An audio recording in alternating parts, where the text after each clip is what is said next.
Welcome everyone to the Seek, Go, Create podcast. This is your host, Tim Winders. I'm a coach for business owners, executives, and leaders. My wife and I consider ourselves nomads. We travel, live, and work in our 39-foot RV. I will tell you that today is somewhat unique in that I am actually in a sticks and bricks home. I'm visiting my family just east of Atlanta. So I'm not in the passenger seat of my RV recording my portion of the podcast. So I actually feel a little bit disoriented in being in an actual home. So anyway, listen, I want to ask one thing before I introduce our guest today. Make sure that you listen to the end of the podcast. We're going to include some special things for you, but primarily we'll include ways that you can continue the conversation that we start today. And listen, this is not about just a conversation today. We want to have dialogue and interact with you as we go forward. So please stay to the end so that you'll learn how you can do that. Today, we have Nicholas Hinrichsen as our guest. And Nicholas was, and I want to ask about that word was an avid golfer playing on Germany's national team for 4 years. After finishing his master's degree in Germany, he worked at Bain & Company, Merrill Lynch before relocating to the U.S. in 2011. After graduating from Stanford Business School in 2013, he joined the startup accelerator Y Combinator, raised venture capital in 2015, and eventually sold the company to Carvana.com in 2017. I told him as we started, I just had a family member purchase a car from Carvana, and we're going to have discussions about that because they actually were blown away with the experience. He's been working with Carvana.com ever since, which is on its way to becoming the world's largest used car company. They are obsessed, and I love that word, obsessed with creating exceptional customer experiences. He's got wide range of other items we're going to discuss as an investor and in venture capital. So anyway, Nicholas, welcome to the Seek, Go, Create podcast. Hi, thanks for having me. Great to have you here. First question, I like to ask this right out of the gate. You and I are on an elevator, if we could even get on an elevator in the world we live in today with social distancing and all, but we're on an elevator. We've got about 5 or 6 floors to go up. And I look over and I said, hey, Nicholas, what do you do? You know, you've got a short period of time. Tell me what you do. You just did it. But no, I think I would tell you, well, I was born and raised in Germany, as you can hear my accent. Parents are from Argentina. I used to play on the golf national team, decided not to turn pro, moved to the US to go to business school in Stanford, started my first company, sold it to Carvana, and now I'm in the process of starting another company. This time, we're focused on helping people with challenge credit improve their credit and get out of this loophole or vicious cycle of having bad credit. And so I'm really excited about working on that mission going forward from now on. Yeah, I jumped over to that website. I think your folks sent the link to it. And so that's exciting. And I want to dive into that. But before we do that, there was a video that when I was just kind of snooping around, doing a little bit of research on you, that I found where you were discussing passion and what you were passionate about. And you were, I think, encouraging a group of, I think it was a collegiate group to really pursue passion.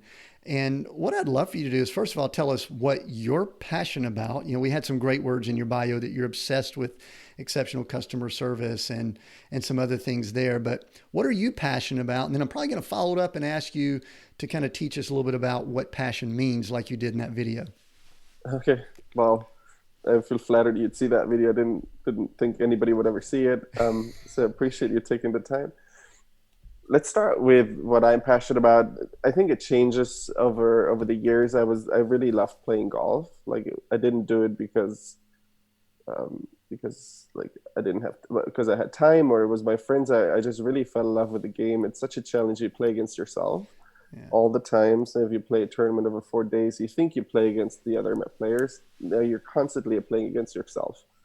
And so I just really enjoyed the journey of being hard on myself, rewarding myself with good shots, and then keeping myself accountable. Really enjoyed that part of the sport. It's I think a unique sport in many ways. It's very challenging technically, but if you have discipline, you can actually master it. And then it's all in your head. Then you just need to believe in yourself and know how to calm down your temper if you're angry because you made a bad shot. And so I really enjoyed that part. Then when I started my first job, I did work at Bain and Company. I did work at Merrill Lynch. These were more like summer internship type experiences for 3 months each. And I actually didn't feel passionate about the work I was doing. I really enjoyed working with the colleagues, incredibly smart people. But I felt in my heart this was not what I really wanted to do. And instead, I joined a very early stage company that invested in renewable energy projects in India and China. And so the main reason for joining them was definitely not financially. It was because I had the opportunity to travel and get to know new cultures. Since my parents are from Argentina originally, I used to be traveling a lot in childhood and my teens. But I'd never spent a lot of time in India and China, very different cultures from the ones that I knew. And so I really enjoyed that part, got really passionate about talking to people in the street. I remember when I was in Mumbai, I ran into this elephant on the street, couldn't believe it. It was just incredible, like incredible memories. And then the next step in my journey was going to Stanford Business School. There, I must be honest, I was lucky to get in. It's very, very hard to get in. Once you're in, the whole experience is around meeting very, very interesting people.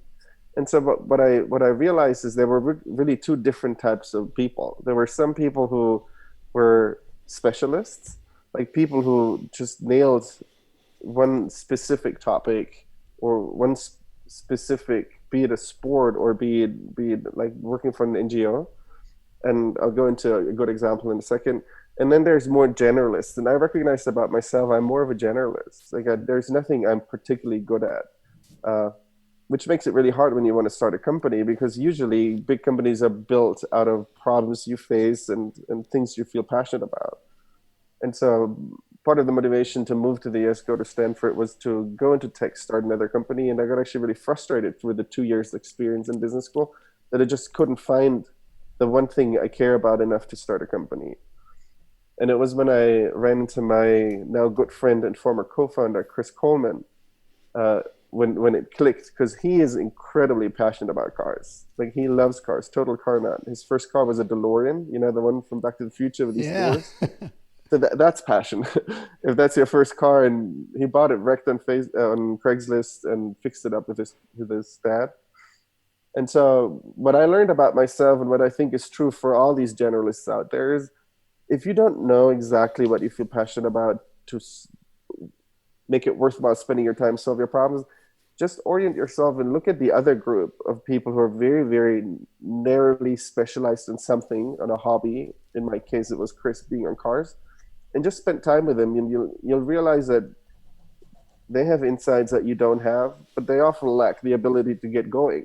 And so Chris and I make what I think really strong teams, because like your podcast is Seek, Go, Create. He's the seeker, I'm the creator.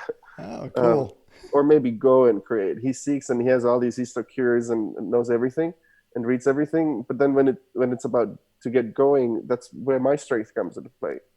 So this was a long-winded answer, but I hope there's a few nuggets that were helpful. No, I actually took about a half a page of notes on just that statement. So that makes you a fast writer. Just so you know, and also so you know a little bit about my rhythm, and those people that are listeners know this.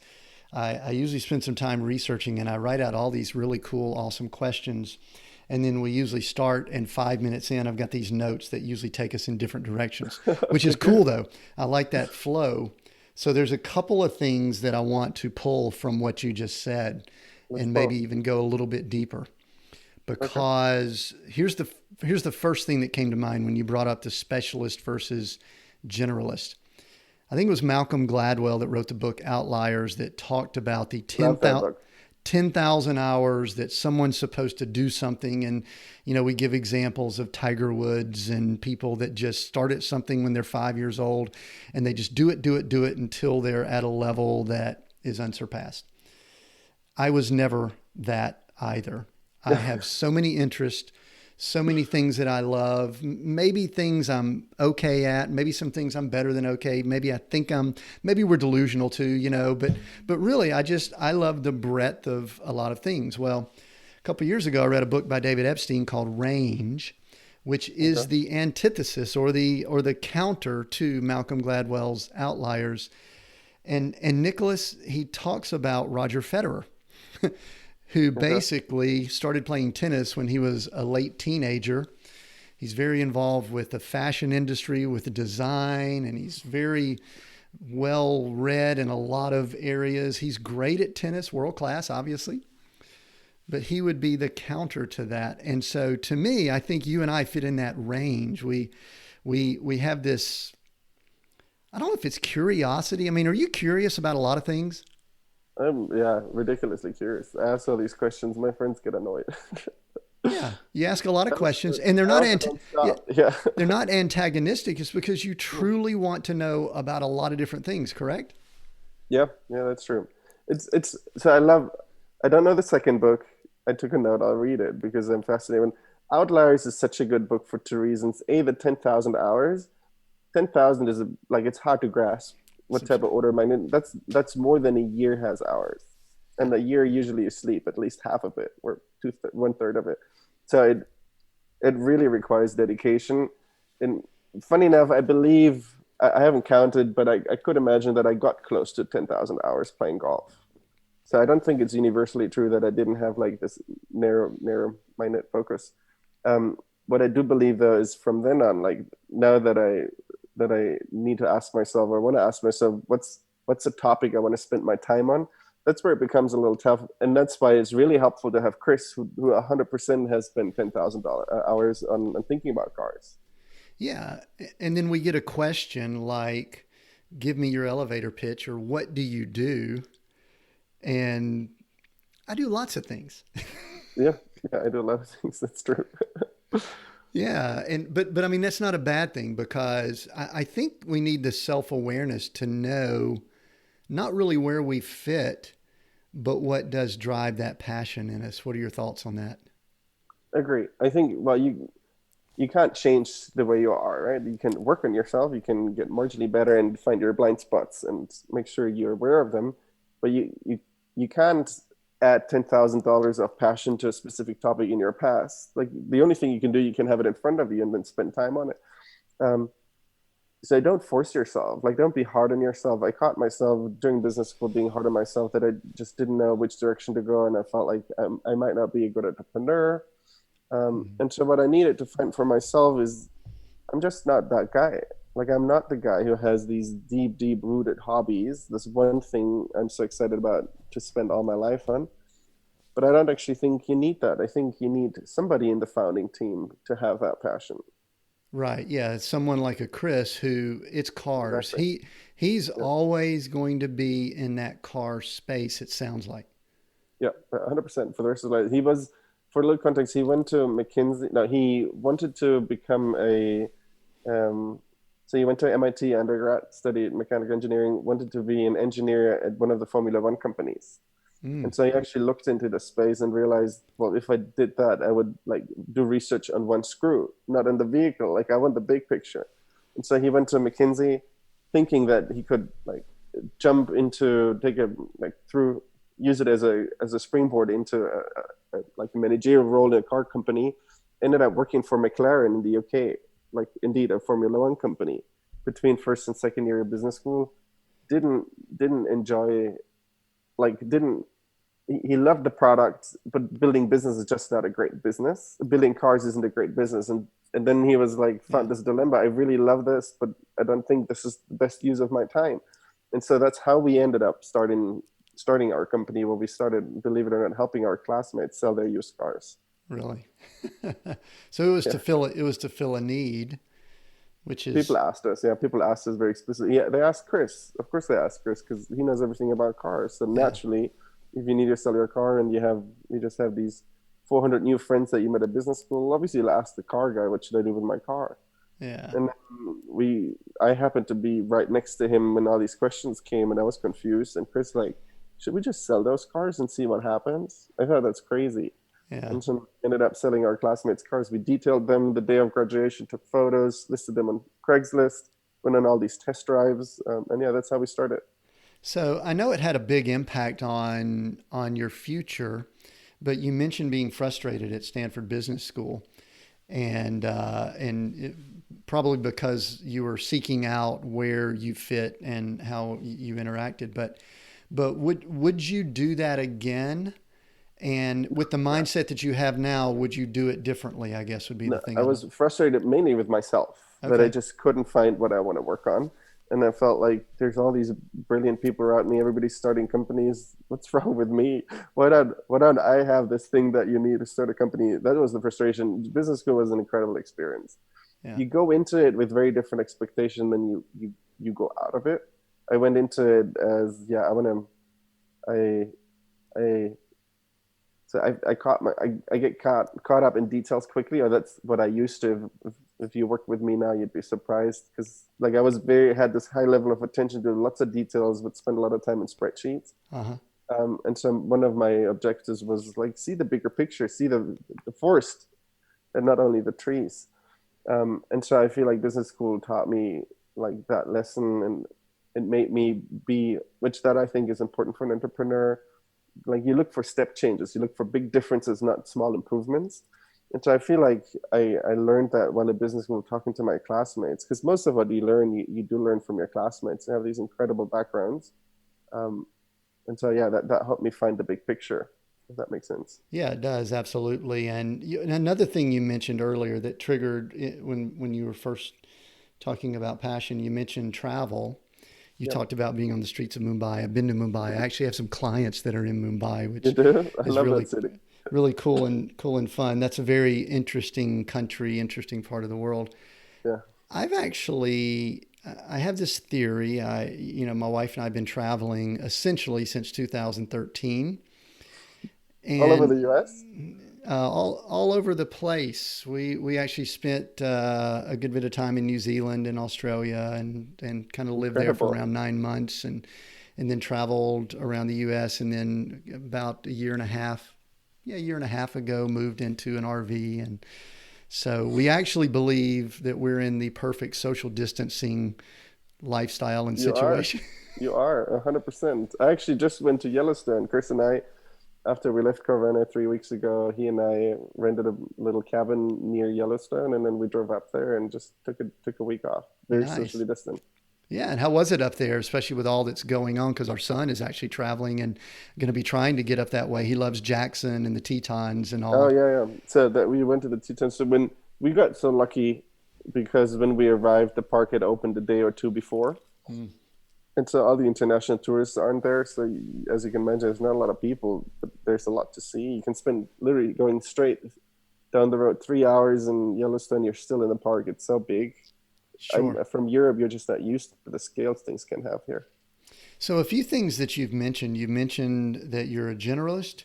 You mentioned that you love to travel, and one other thing that you said related to anyway. But you and an entrepreneur. You kind of talked about all of those things. I'm going to kind of mash all those together Okay. because to me, there is a certain degree of, I don't want to say non-complacency or frustration with the present, or, I mean, there's a lot of things I could throw at it. Desire or hunger for something different. Does all that fit into that? Because, I would guess if I were to tell you that you were going to sit in an office for 30 years I don't care where it was in the world. I mean, if it were in the Bay Area, if it were in New York, or if it were in, the middle of Iowa, you would probably get a little bit antsy and not be excited about it. Would that be true? Yeah, I think that's a fair description. You made it sound negative, like disappointment or complacent. There's just anxiety because of inspiration, I would call it. Oh, There's so awesome. many things you can do. Yeah, the potential, what's out there in the Exactly. world. And so one of the things I've always had this theory about with entrepreneurs, this is in the entrepreneur category, our podcast. And one thing that's always been amazing is sometimes entrepreneurs, we don't stay with one thing very long at times. Yeah. Yeah. And I remember I had someone ask me the question one time, because I worked corporate right when I came out of Georgia Tech, and I was bouncing around jobs within this one large corporation. And someone, a family member, well loving and all, said, "Hey, can you stick with anything at all? Or you just bouncing around. Well, I was bored, 3 days I stepped in there. So how do you define, and especially with your experience at Stanford and all that you're doing, how do you define entrepreneurship? I mean, is there a good definition that you have, or some characteristics or traits?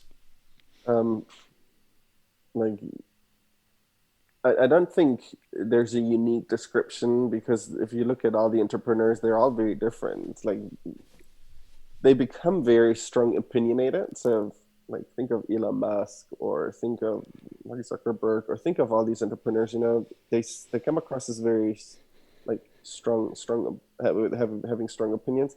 I think that's the outcome of the journey. Because on day one, you tell somebody a story of, here's what I want to build, and everybody looks at you and said, you're crazy. That can't work.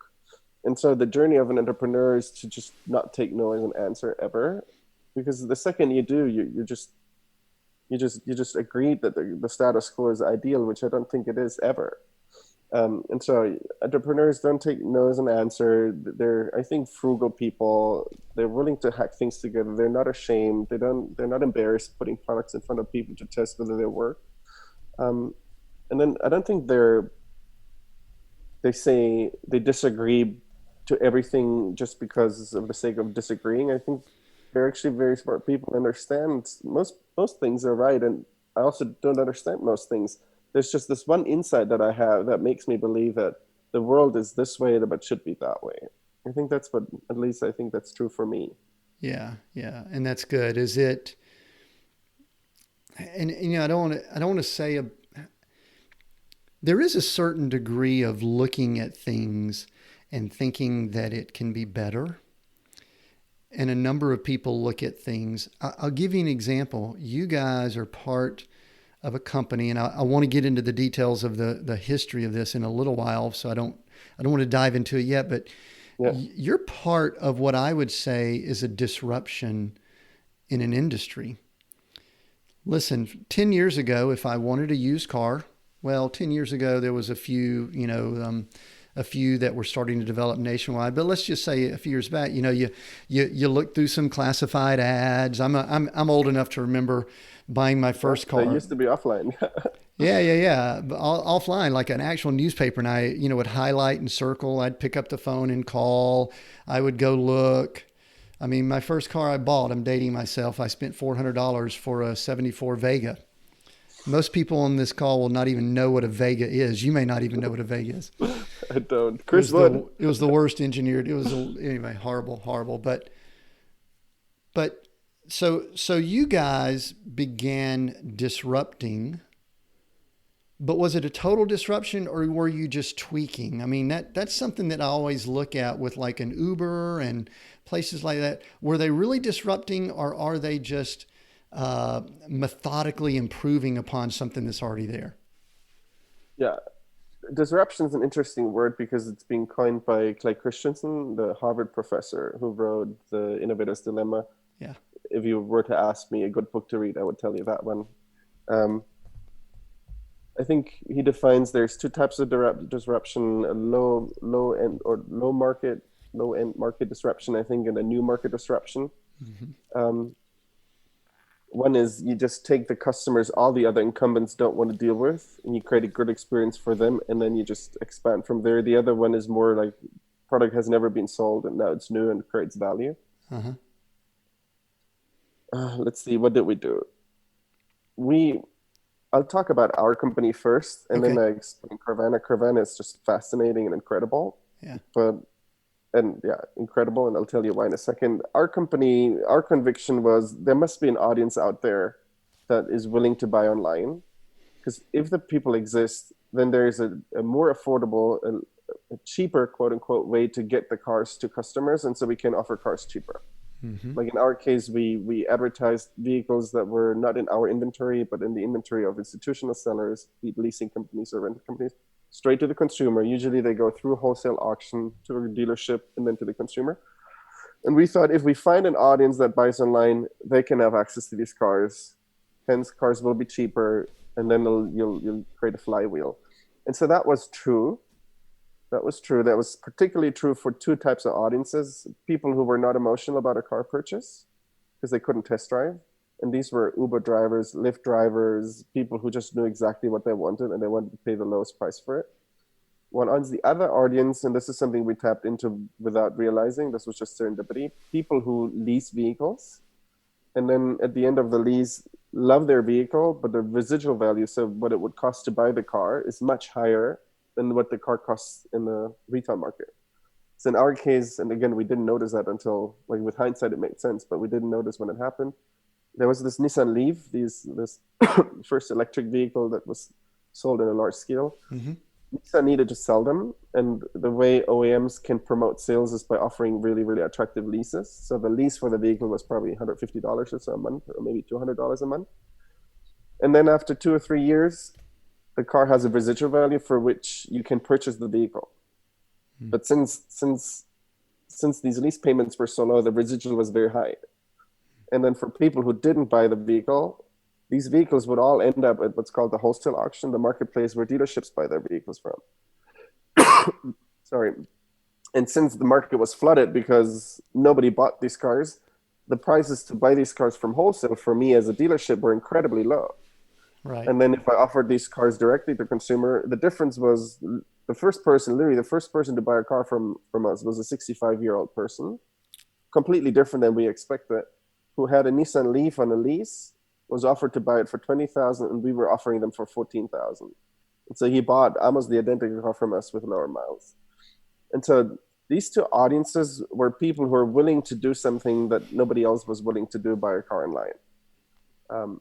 And then from there, going mainstream, I think would then manifest like the total disruption. We didn't achieve that in our company. We just couldn't do it, because then you need to be able to offer financing to a bigger audience with lower credit. Like, I don't think we truly fit that definition. Carvana, however, I think would. The way Carvana did it was fully vertically integrated, had the same approach. We'll find an audience, the first audience willing to buy online. Then it's all about customer experience. If you have a good experience, you tell your neighbor, exactly as you said earlier, your neighbor will start buying. And all of a sudden you go from like this think of it as a bowling alley. You kick over the first pin, and then they start falling because people talk about it. And so Carvana did a very, very, very good job in doing so. And then you get tailwinds. This happens in a lot of startups where you just fight, and people think it's crazy to buy a car online, and then COVID happens, and now people think it's crazy to buy a car offline. Yeah. And so this is how startups go from early adopters to slowly crossing the chasm, and all of a sudden mass market realizes, oh, that's the way to go. Does that make sense? It absolutely does. In fact, I want to put an actual story on it. Our daughter and son-in-law, kind of in the middle of all that was going on during shutdowns, lockdowns, and all, kind of decided that it was time for them to get a new car. They had our first grandchild back in February. Yep. They realized their car didn't fit, so they would be, and this would have been one of the first major purchases for them as a young couple, and they could not go out to any dealerships. They were all closed down, or they wanted appointments, or they went and sometimes dealerships are weird without a pandemic. You know what I mean? And I'm not, listen, I know I've got some good friends that they have some dealerships. They have used car dealerships and all too. And so I'm not saying anything, but listen, I don't think it's anything high on people's list that they desire to go do is to really go car shopping. I mean, maybe there are, I don't know. Maybe your buddy, Chris, he loves going and looking at cars. Most people would rather not do it, but also kind of what you said, it's hard to imagine people buying a car online. I mean, it is and it isn't. Like, to me, it's not anymore. And I'm sure to your daughter and son-in-law, they'll tell you it's crazy not to. Yeah, because here's the rest of the story. They kept asking me, and Dad here going, I don't know much about it. Y'all just check it out. And so they were comparing it to locals. What they did, though, this was kind of the thing that helped. Maybe it's the lease model that you just mentioned. they bought a car that was similar to one that we had. It was like a Hyundai Tucson that was just a couple years nice. old. Yep. And so they were able to drive it. They were familiar with it. It wasn't like an entirely different vehicle that they weren't familiar with. It's kind of like the lease thing, right? Yeah, very similar. Yeah. And yeah, that's true. But you said yourself there was a big hurdle, and had they not been forced to, they wouldn't have tried it, because in doubt, it's a very big purchase, very emotional also, and you want to test drive. But I'd be very surprised if your daughter and son-in-law didn't buy your car, their next car from Carvana again, because it was a good experience. That's all we're trying to do.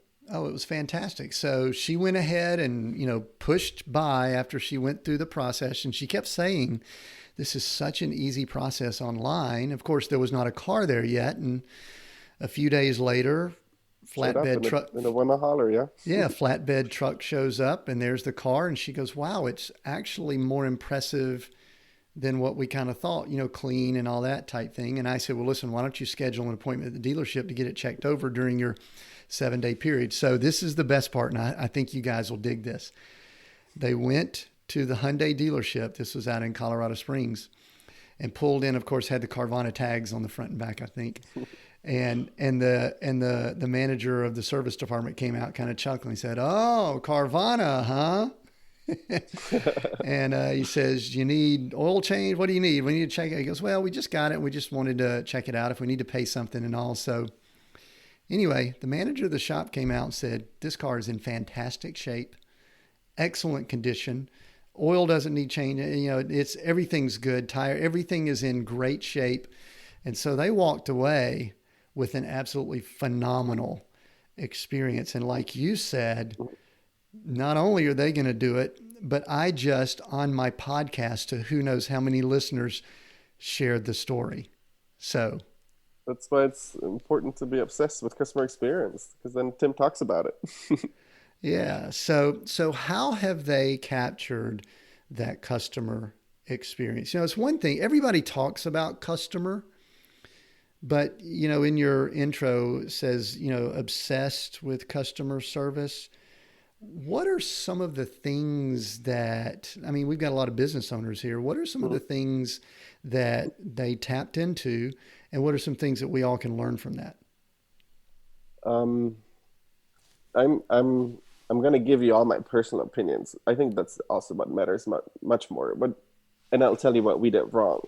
I think that makes it even more interesting. That would be awesome. Chris and I are like hyper rational.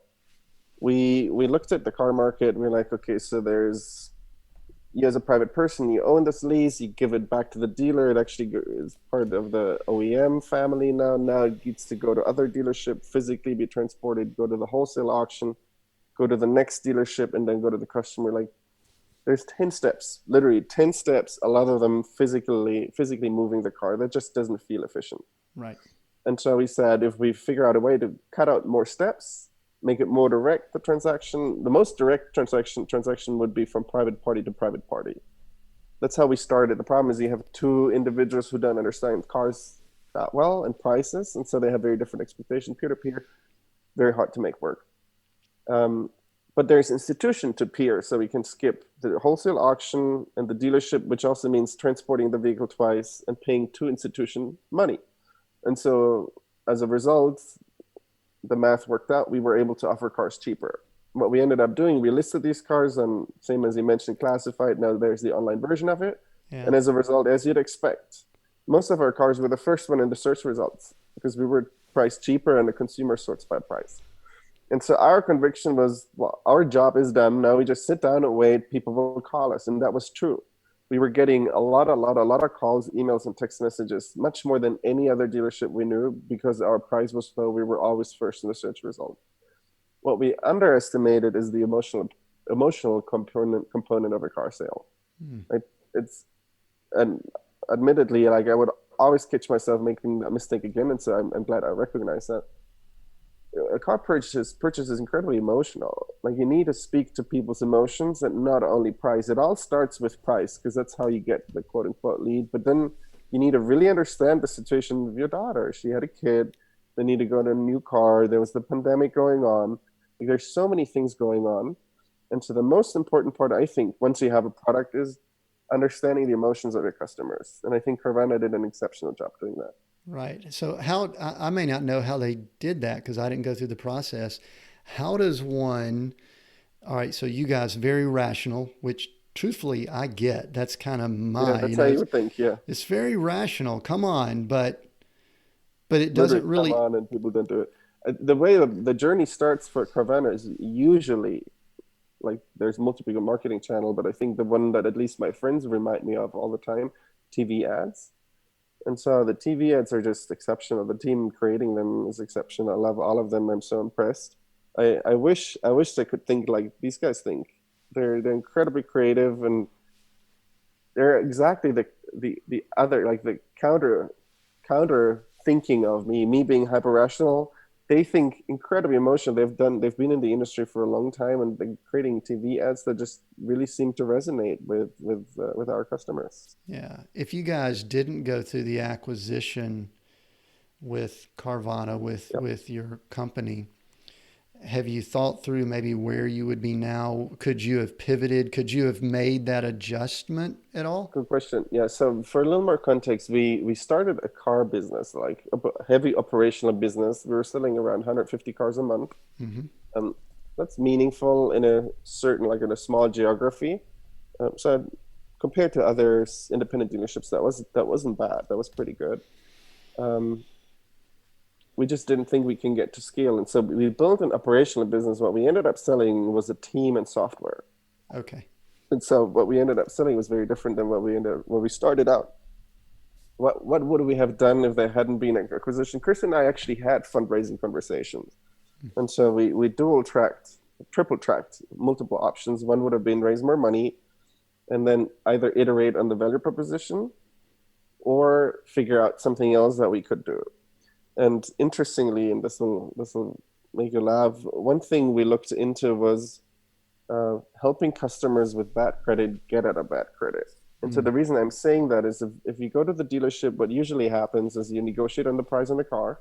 Hmm. And then when you feel like, okay, I won the battle, I'm getting the price I want, Yeah. then the dealership asks you, how are you going to pay for this car? And your answer is, oh, I need a loan. Dealer says, no problem. I work with 100 lenders. I can help you. And now you have the dilemma of you and the dealer wanting different things. You want the lowest rates. The dealer wants to make money, rightly so, because you just negotiated endlessly with him on the car. Hmm. And so he'll refer you to the lender that pays him the highest referral fee. That's just what happens, especially if you're not in the prime segment. If you have perfect credit, you know what your rate would be. If your credit score is, say, below 700, you actually don't know. It's very opaque. And since people shop for cars and not loans, you're very uninformed by the time you have the conversation around your loan. And so we feel like that information asymmetry and then these disincentives is something that's worth exploring and aligning.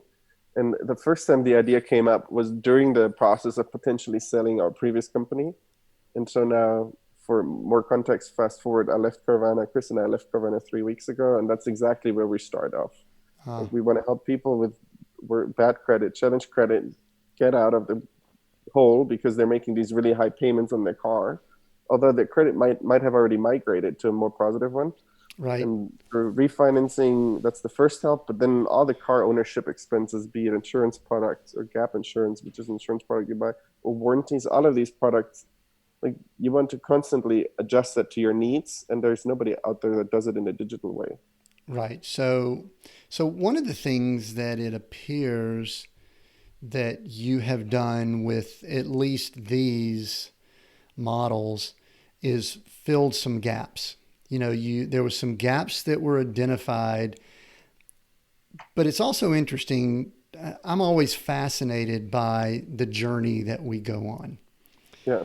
because earlier you mentioned that you and Chris, you guys started and you used the word iteration, so we could say, but you didn't realize that there was a gap between, some of the large institutional, the coming off Yeah. lease and things, and people that were also coming off of a lease, and you played matchmaker there, truthfully, Yeah. Yeah. but you didn't realize that until after you started, correct? Um, yeah. So we had one ambition and we thought people did it for one reason, and we landed somewhere else and people did it for another reason. Yeah. You just need to give yourself the opportunity. I think entrepreneurship, starting companies, is all about giving yourself the opportunity to be surprised. Yeah. One of our closest investors and friends and very impressive entrepreneur, he always says, savor surprises. So you have to get going with something. Know that what you'll end up doing in the end is going to be very different. And the pivots you make, the changes you make to the product are because of surprises that you encounter. Right. So I want to ask a couple more questions about that topic before we go into, and I want you to kind of tell the story and let us know all that you're doing with this new venture that you have and some of the other projects you've got going. There are many people that they will not start something until they know 90% of what it's going to look like, or they've gone through the business plan. Even if they've gone through the lean startup, they still may have this mindset of, I can't start unless I know not just what B and C looks like, but I need to know all the way to M, N, O, P, Q, whatever. Yep.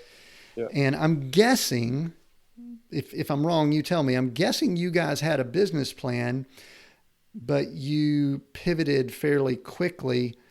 And I guess the question is this: did you have a business plan? And how closely did the actual real world business mirror the original plan that you had? I think it was it Mike Tyson who says everybody has a plan until I punch you in the face? Yeah, until you get punched in the face, and then it's like, okay, game on. Now we got a fight on our hands. Well, in a startup, that happens on day one. Like your plan is as good as the next 6 hours or so. That's why if you're in Silicon Valley, for example, a very experienced venture capitalist, I've not been asked for a business plan early on. Like in your early stages of a company, they don't ask you for a business plan. They ask you, what's the problem that you're trying to address? Who cares? Is it big? And are you uniquely positioned to figure out a solution? And if you have an idea already, tell me that. That's how very early stage companies get funded in Silicon Valley. Nobody will ask you, what's your budget for the next 3, 6, 9, 12 months? Like people would ask, and they ask out of curiosity, but the answer they want to get is not a number. The answer they want to get is, where's the emphasis? Like, are you going to use a lot of money to acquire customers?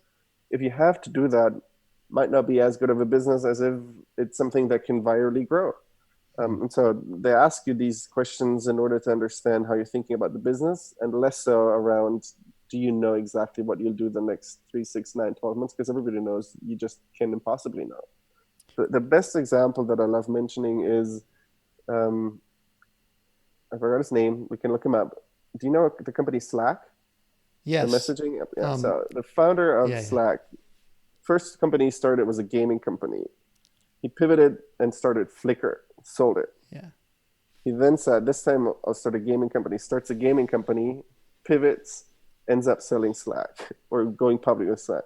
And if you ask him, there's interviews about him, people asking him, what's the next thing? He's like, I guess I'll start a gaming company. But things change. These things always change. You just need to give yourself a chance at finding out what actually gets traction. Right. And that's an excellent message there. Almost a quotable item. Give yourself a chance. I'm going to ask you to do something that might be tough, but I know we have a lot of listeners outside of a Silicon Valley environment. We'll even say mom and pop businesses or people that have an idea that, it may not be this huge sweeping problem to solve, but they may be frozen in how to get started or go to the next step. Nicholas, can you give, even if it's just encouragement, can you give just some get started tips if someone thinks they've got a thought, an idea, even if it's a better way to be a plumber or something like that, anything like that would be helpful for folks that are outside of, let's say, the venture capital world? Yeah. So one thought on venture capital, because that's the space I'm most familiar with. Yep. Everything has changed since the pandemic. When I used to meet funds and investors in person, I would drive up and down Silicon Valley from San Francisco to Menlo Park and back. Yeah. All these meetings are online, works exactly the same way. It's like high quality meetings. And so this is great, which also means founders all of a sudden don't have to be in the Bay Area anymore. They can be everywhere. And since cost of living have risen a lot over the last, I don't know, ever since I moved there 9 years ago, yeah. Now having a distributed team is a very positive thing, for example. So that's just a side note. The investors that used to have monopolies in Silicon Valley are now everywhere thanks to Zoom and pandemic. I think there's very different ways though to start a company. It's like step 1 or 2 or 3. If you have a conviction and if you have an idea and it happens to be a product, platforms like Kickstarter or Indiegogo, for example, are great. And the reason I'm saying that is not because you want to have revenue, but you can get money, like future revenue, as a source to develop your product today. You basically pre-sell your product. You just need to find an audience, and it's all about selling, right? Ultimately, when you start a new company, you're selling investors, you're selling employees on a vision. You can do the same thing there. I think it's more social media driven, so it lends itself a lot for individuals who, if you hustle, you'll get your way. So I think that's how I would start. Yeah. But what I think I would avoid doing is, that's the advice I'm getting, don't invest too much of your own capital, because you have, like in life, you have time and cash, like time and savings. And if you put all your eggs, your savings and your time into the same basket, I think that's risky. And very few of the entrepreneurs have done that. Most of them either hadn't had any money when they started or took out money early on in the process just to diversify their portfolio and then be fearless on what they do day to day. So those would be my thoughts. Yeah, and that's good. And I want to circle back to what you said is the conversation that someone has in venture capital Silicon Valley, which is, what is the problem? Who cares? Is it big? Yep. The thing that I see value on with Kickstarter, Indiegogo, or if you're just going to friends or family and saying, hey, listen, will you get involved, is people with clarity describing what they're trying to do. True. Yeah. There's Mark Twain had this incredible, I love Mark Twain. I'm not even born and raised in the US, but I love just his use of the English language. He said, I didn't have the time to write you a short letter, so I wrote you a long letter. And so I fall into that trap all the time where I'm writing this really smart email. I'm like, I don't think anybody's going to read this. And then you spend time and the outcome is one paragraph that's really crisp and gets the message across. And that's just how people communicate. The attention span is so short. I think that's a skill, trainable skill. Yeah. And one thing that happens, we started this off talking about passion. If someone is passionate about cars, let's say your buddy Chris, and they're wanting to start a business in that field or arena, people probably don't want to know how a car is built. No, and there's a true risk. He describes it as being, I apologize for the language, peak idiot. He just knew so much that he was very dangerous, but he didn't actually know everything.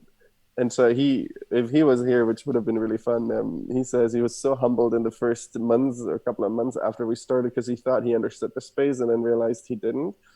And so, you don't make yourself believe you understand what you're doing, because once you take a step further, you're like, oh, this is all new territory to me. Sure. Well, that's excellent. Thank you for that advice. A couple other questions I want to address because I think I want us to wrap with you kind of laying out what you guys are doing now and let people know how they can connect with you and even take advantage of all of that. But you mentioned that you had come to the U.S. in 2011, I believe it was, that your parents were from Argentina. You spent some time in Germany. We're in such a weird world right now, Nicholas. And we've got a lot of, and I don't really want to get into the political weeds, but there's so many people that are thinking so nationalist. I really love talking to people that have traveled and had exposure outside. Yeah. What was that like for you moving to the U.S. in 2011? Was it for school, or were you coming here to do startup? Yeah. Okay. No, straight to Stanford Business School. Yeah. It's funny that you say that, and it's flattering that you like internationals. Most of my friends from business school, not all of them, but most of the internationals found themselves very quickly, and those were the early friendships we formed.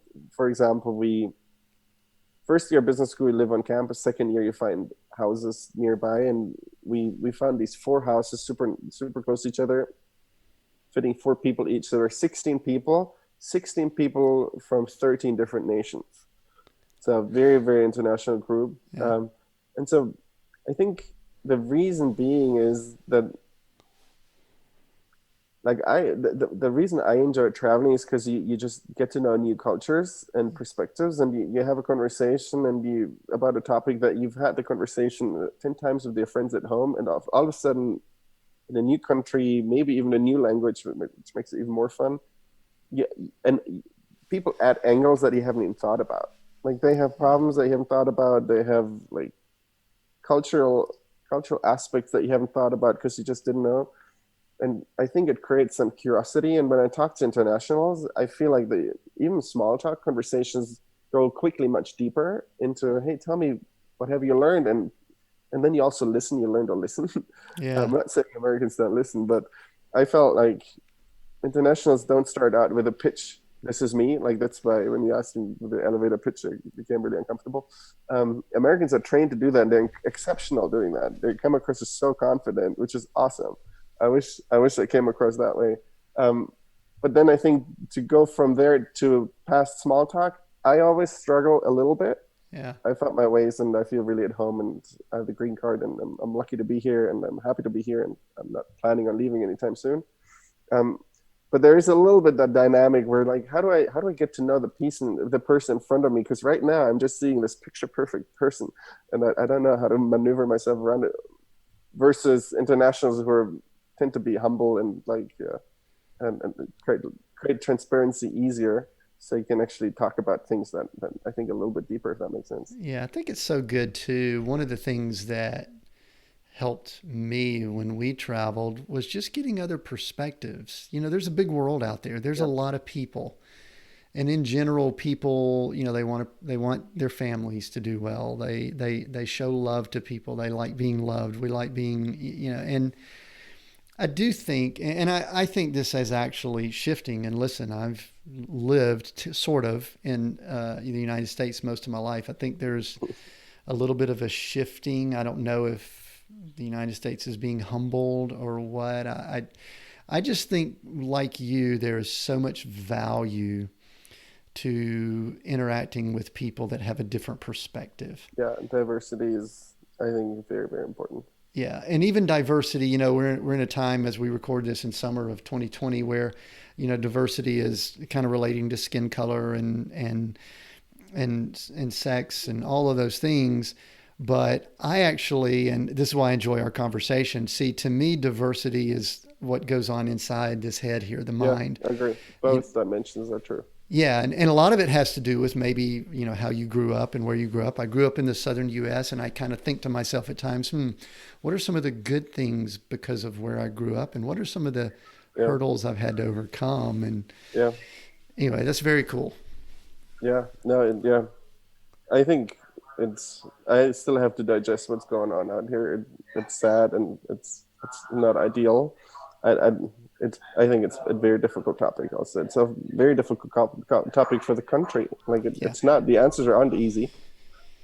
Yeah. And we're at the time we're recording this, obviously there's a lot of turmoil and a lot of things that are going on, and we're just hopeful that things can get better. And so let's talk about now what you've done since you sold to Carvana. I think you actually started doing a lot of other investing, because on your LinkedIn profile, you've got investing in a pretty wide, go back to Generalist, range, both country and also industry that you're invested in.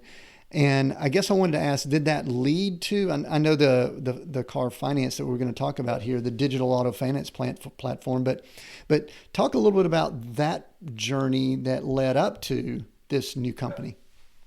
So the last 3 years I was like fully committed and working really, really, really hard at Carvana. So I wasn't like doing multiple things at the time. What I did do though is when I still ran my company for the first 4 years after business school, we were heads down and like working 7 days a week. Then when I became an employee, at least I got my weekends back. And since a lot of my friends were the same age as I am, I went to a lot of weddings. A lot of these weddings vary internationally, and my favorite place is South America. I just love it. My parents are from Argentina. My cousins live in Argentina. I have a lot of friends there. And so I got exposed to like these cultures that I love, to friends who I either knew from before or friends of friends. And then Latin America is a little behind when it comes to the startup ecosystem. Like obviously the US is at the forefront. Germany is actually catching up quite a bit, which is exciting. Latin America is a little behind, which means ideas that worked in the US have yet to be tried in South America. And so a lot of my friends, they just realized that they went to schools in the US, went back to their home countries to just contribute to solving the problems there. And so a lot of these friends of mine went back with ideas that worked in the US and are starting to roll them out in Latin America. And so it started with weddings, and me meeting these people, and I love, like, the way I invest is nothing that I would copy. I love Latin America, so most of the investments are Latin America. I love the people that I met, so these are all friends. And then these happen to be businesses that most of them have worked in the US before. Okay. But yeah, that's how I've been thinking about it. And then I got lucky with the exit of my company. I had some disposable cash to invest, mainly because they're friends. Like, I want them to be successful. I had a lot of help from people who I appreciate and thank a lot. And so I want to, to the extent possible, give that back. Sure. So the typical, as I understand it, the typical VC model is you invest in 10 in the hope or belief that 1 to 2 might take off, might become unicorn, whatever all these words that we use. Yeah. What's the 1 or 2? And obviously, if these are friends, then you might be alienating other friends if they listen to this. But what are the 1 or 2 businesses that you really like the way it's looking right now of those? And if you want to like say, I can't answer. No, I can't answer. I think that my 2 favorite ones are, one is called, and that doesn't mean the others are bad. It's just, I love what they're doing. Okay. Very diplomatic. Yeah, Thank you. But it's true. Luckily, all of them are doing well, and that will not be true forever. But yeah. So the 2 cool ones that I like is, one is called Mimic. One is called So Smile. Mimic, think of Travis Kalanick's Cloud Kitchen. So Travis, who started Uber, went on and he's building these kitchens that you don't see. They're industrial kitchens. You can't see them, that restaurants rent to produce food for food delivery. Just delivery only. Exactly. And he started that before March of 2020 when a pandemic hit and everything shut down, which Travis saw it coming. And then my friend just opened one of those in Brazil. And he went from his first, so it's a little bit different. It's a little bit localized, the offering. In his case, he licenses the recipes from other restaurants, from brands. And then when you go to the aggregator, be it DoorDash or Uber Eats, you see, this restaurant, this burger, in his case, burgers, but the one who fulfills the delivery is not the restaurant, it's him. And so he's paying royalties. And so he started with a burger brand. So every time I call him, I ask him, how many burgers did he sell today? And he went, I made the investment, I think, late last year or so. I saw him for New Year's when I was in Sao Paulo. And he said, yeah, we're doing 2,000 burgers a day, which I thought was a lot. Pandemic hit, now he's doing 15,000. So yeah, that just went through the roof, and it's perfect. It's very early stage. Nobody knows where the journey goes, but I just love that business and I love him. He's the best. And the other one is, think of Invisalign, like braces, but for Latin America. And so what I love about that is, the guy's just incredible. Like, I want to be like him as a founder. But also, Latin America is starting to have like a middle class, and people in South America are vain, not in a negative way, in a, I think, positive way. And your teeth just make so much of your first impression. Yeah. And braces are very expensive. See, there's the smile. Yeah. And so I feel like he's building a good business, which I'm excited about, but he's also helping people like create a different first impression. I think it becomes like a flywheel, a self-fulfilling prophecy. And so I had braces when I was a kid. I didn't understand why my parents thought, no, this is important, and I'm thankful for it. And so I feel like he's doing something really good for the country. Yeah. Nicholas, something that just came to me that I have to ask, because I think in the world we're in today, to be able to find something that gives us joy is sort of rare for a lot of people. And I use the word joy intentionally here. Describe the joy that you have in helping friends with their passion and bringing it to fruition. Now, it can kind of go back. Obviously, you were blessed with the sale of your business, so there's some finances that came. But can you quantify or tell us what that emotion is like to be able to do that? Because you've been smiling and you kind of have almost a little bit different demeanor in talking about it. Tell us what that's like, because I would love that feeling. So I appreciate that. I think actually I have that from my dad, who's probably the most generous person I know. He just loves giving back and creating experiences for friends that are super fun. Yeah. Like, to give an example, he's from South America, lives in Europe, and he has like a little vacation house in Spain. And so he brought alpacas, these llamas. Yeah. Now they live in Spain. And I always ask myself, why would do that? It's pretty funny. Every time we come with friends, they're just so excited to play with these animals. And I think that's what he ultimately gets out of it, that people are having a good time. So what is it that I feel? I don't know. That's just what I feel like is incredibly rewarding.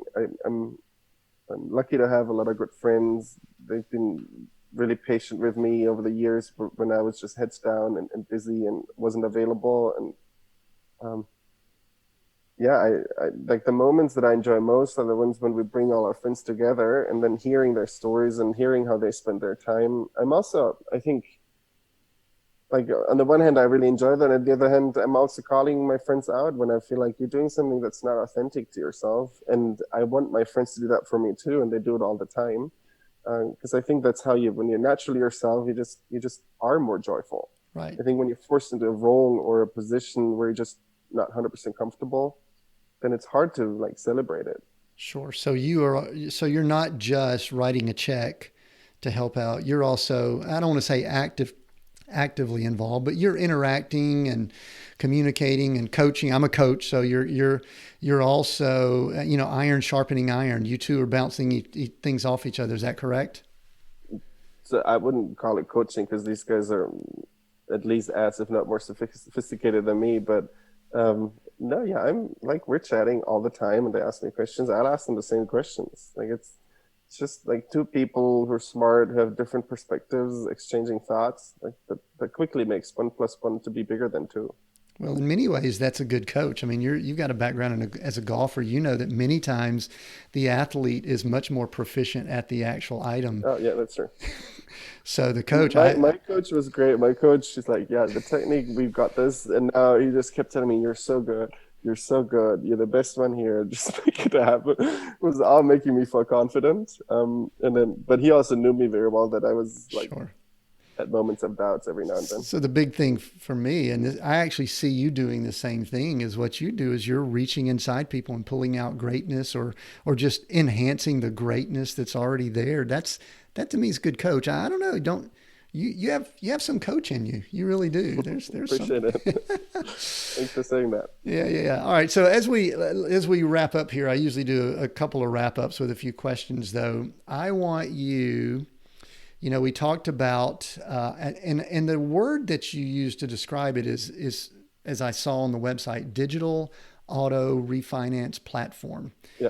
And tell us, I'm just going to give you time to, tell us a little bit of that story, the journey. Tell people, yeah. I'll let you tell people that might have interest in it, where to go to get more info. Just go ahead and give us big commercial, long commercial, whatever. I'm going to give you the time to do that. I'd love to hear what's going on, because obviously, you know, we started with passion. I want to finish this podcast with the thing that you're passionate about right now and working on. Appreciate it. Thanks, Fred. I'll try to keep it short. So car loans are interesting because different than mortgages. Mortgages, you get a mortgage if you have prime credit. It's not available to you if you don't have prime credit. Car loans are available to everyone. It's just the difference is APR, interest rate. And so car loans can be as high as 29%, which this may sound like too aggressive or predatory. I don't actually think at the time of origination, so the day you get your loan, it's predatory, because there's a market for everything. If you were less risky as a borrower, or if people like you, like the portfolio of yous were less risky as a borrower at the time, your rate would be lower. I think it becomes quote unquote predatory if you continue to be disciplined, making your payments for 12, 18, 24 months, and you're still paying the rate as if you were as challenged credit as you were 2 years ago. And so you have three tiers. Let's say one is above 700, second one is 600 to 700 credit score, and another one below 600. If you're in these tiers and make your payments, you actually can jump into the next tier. So somebody who was below 600 credit score and improves their credit score into 650, for example, you're still treated, quote unquote, as a subprime borrower. But if you were to get a new car loan, you would have a massively lower rate. And so in order to do that, we'll refinance your auto loan. And then you do the same jump from if you're near prime and you made all your payments, then we'll reward you and lower your rate too. And so the whole thinking behind it, or the way we learned about it, is in the challenge credit space, you have two segments.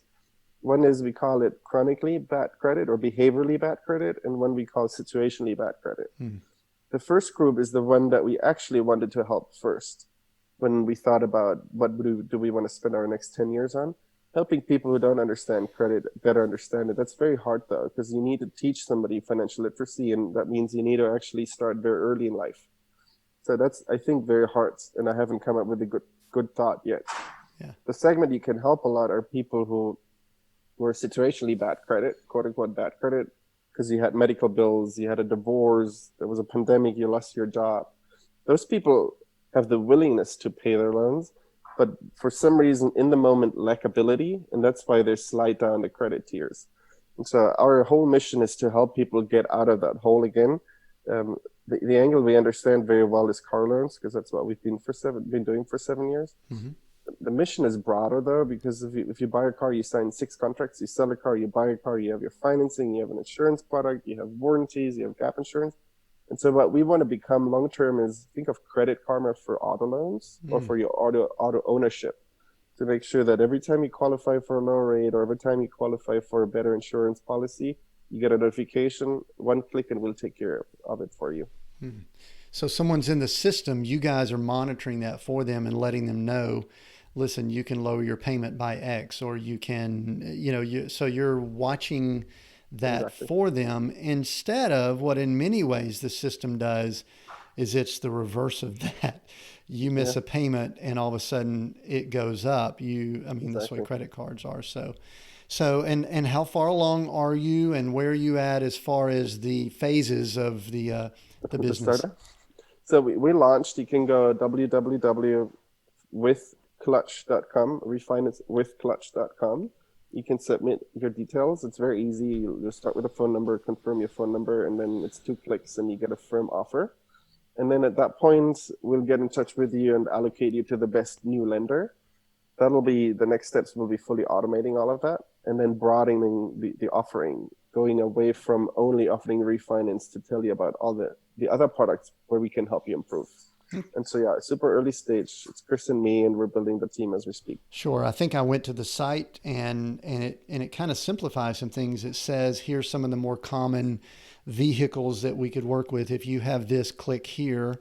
Yeah. And so there's obviously some data that you already have there. But so if someone's listening, how would they know if there's someone that they need to reach out to? You give a profile or a description of who should get in touch with you now.